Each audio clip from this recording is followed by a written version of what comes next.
नमस्कार, मैं हूं विक्की और आप मेरे साथ ज्योग्राफी प्रैक्टिकल की खास जानकारी के लिए जुड़े हैं। तो आइए बेहतर को और बेहतरीन बनाया जाए और अपनी ज्योग्राफी फाइल को अच्छे से सजाया जाए। दोस्तों, आज हम लोग चर्चा करने वाले हैं हिप्सोमेट्रिक कर्व, जिसे हिप्सोग्राफिक कर्व के नाम से भी जाना जाता है। हिंदी की अगर बात करें तो हम लोग हिंदी में इसको उच्चता मिति या उच्चतादर्शी वक्र के नाम से जानते हैं। सबसे पहले हम लोग इसका परिचय देखेंगे और ग्राफ कैसे बनाया जाता है अपने प्रैक्टिकल फाइल में, हम लोग कैसे सजाएंगे इसको, ये सारी जानकारी जो है इस वीडियो में आप प्राप्त कर सकेंगे। तो सबसे पहले परिचय की अगर बात करते हैं तो ये जो हिप्सोमेट्रिक कर्व है इसका यूज कहाँ किया जाता है, तो इसका यूज समुद्री नीतल उच्चावच को हिप्सोमेट्रिक या फिर हिप्सोग्राफिक वक्र के द्वारा दर्शाया जाता है। इसके अनुसार अगर हम लोग बात करें तो एक दिए हुए आधार तल, जिसे समुद्र तल के नाम से भी जानते हैं, से नीचे की जो विभिन्न प्रकार की ऊंचाई होती है, ये ऊंचाई के क्षेत्रों को हम लोग प्रतिशत या अनुपात के रूप में दर्शाते हैं। यानी जब हम लोग समुद्र तल से नीचे जाएंगे तो नीचे अलग अलग प्रकार के जो हैं वह क्षेत्र पाए जाते हैं, समुद्री गर्त पाई जाती है, मैदान पाई जाती है, ये सारी चीज़ें जो है हम लोग देखेंगे आगे।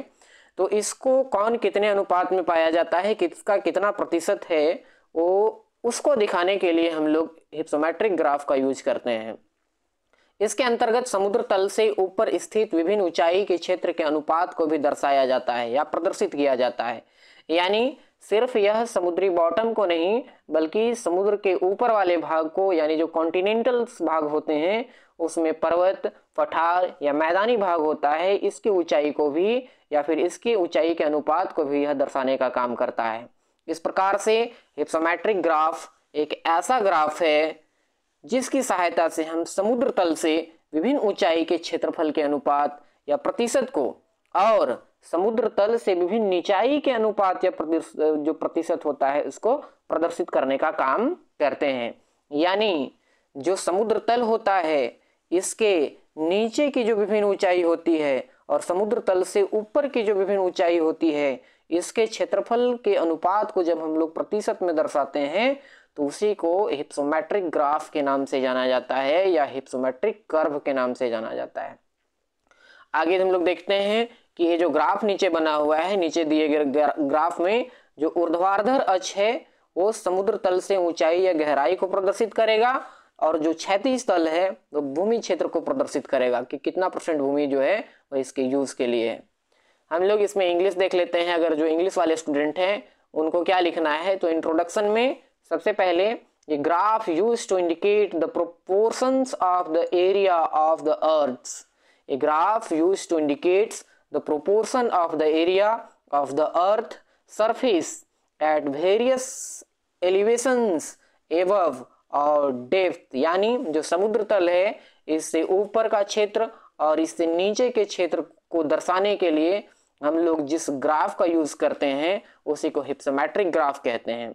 Below a given datum such as sea levels, the height, depth being shown on vertical axis and the land area on the horizontal।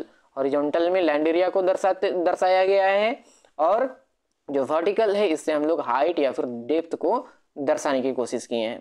तो आइए ग्राफ देखते हैं हम लोग नीचे कि इसका जो ग्राफ है वह कैसे बनेगा। यहाँ पे देखिए, सबसे पहले आप देख पा रहे होंगे, इसको छोटा करके दिखाते हैं उसके बाद आपको समझाएंगे। ये यहाँ पे एलिवेशन दिया हुआ है, यानी ये ऊंचाई है। ये ऊपर जाएंगे जैसे जैसे वैसे ऊंचाई बढ़ते जाएगा और नीचे हम लोग जाएंगे वैसे वैसे हमारा गहराई जो है वह बढ़ते जाएगा। तो गहराई को माइनस में प्रदर्शित करते हैं नीचे जाने के उपरांत, और जब हम लोग ऊपर जाते हैं तो ये तो प्लस में पॉजिटिव होता ही है।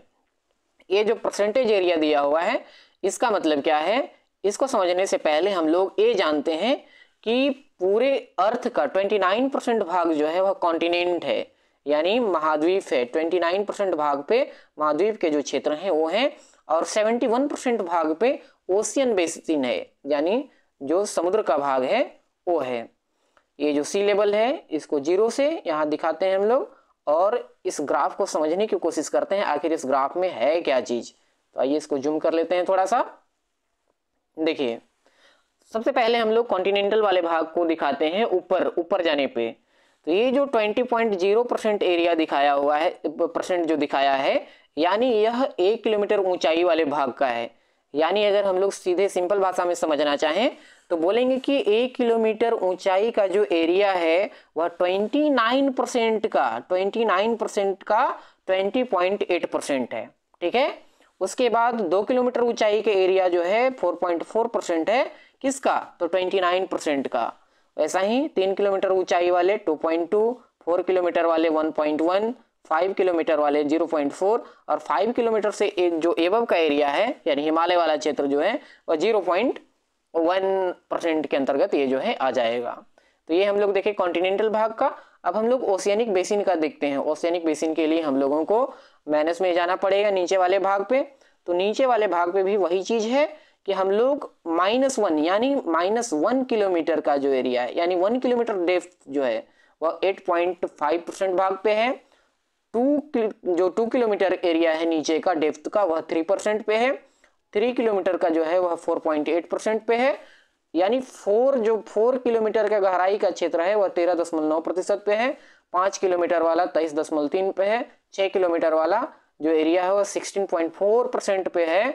और जो मरियाना ट्रेंच वगैरह की बात करें, हम लोग मरियाना गर्त वगैरह का बात करें तो ये जो है सबसे गहराई वाला भाग होता है, ये 1.1% है समुद्री बेसिन। चलिए अब हम लोग आगे देखते हैं समुद्री बेसिन में। इसको हम लोग दिखाते हैं एक सिंपल सा मैप जो है वह सिंपल सा ग्राफ में, कि इस ग्राफ में क्या दिखाने का कोशिश किया गया है। तो सबसे पहले ऊपर का भाग हम लोग देखते हैं। ऊपर वाला जो है वह कॉन्टिनेंटल है, ये कॉन्टिनेंटल भाग है और ये ओशियानिक है। तो कॉन्टिनेंटल में माउंटेन है। माउंटेन ये जो है वह 26% भाग पे है। 29 का 26% भाग पे माउंटेन्स हैं, 33 भाग पे प्लेटू हैं और 41% पे जो है वह प्लेन है, मैदानी भाग है। वैसा ही अगर हम लोग नीचे चले जाते हैं, ओशियानिक बेसिन में चले जाते हैं, तो ओशियानिक बेसिन में जो सबसे फर्स्ट भाग होता है ये वाला एरिया, इसको हम लोग कॉन्टिनेंटल शेल्फ बोलते हैं यानी महाद्वीपीय जलमग्न तट। ये जो है 8.6% भाग पे है। इससे थोड़ा सा नीचे हम लोग चले जाएं तो ये वाला एरिया जो है वह महाद्वीपीय ढलान के नाम से जाना जाता है, कॉन्टिनेंटल स्लोप। उसके बाद और धीरे धीरे चले जाएंगे हम लोग तो हमें मिलेगा गहरे समुद्री मैदान, जो सबसे अधिक विस्तृत क्षेत्र में जो है वह समुद्र के नीचे पाया जाता है। इसका जो परसेंटेज है वह 71% का 75.9% भाग में गहरे समुद्री मैदान पाए जाते हैं।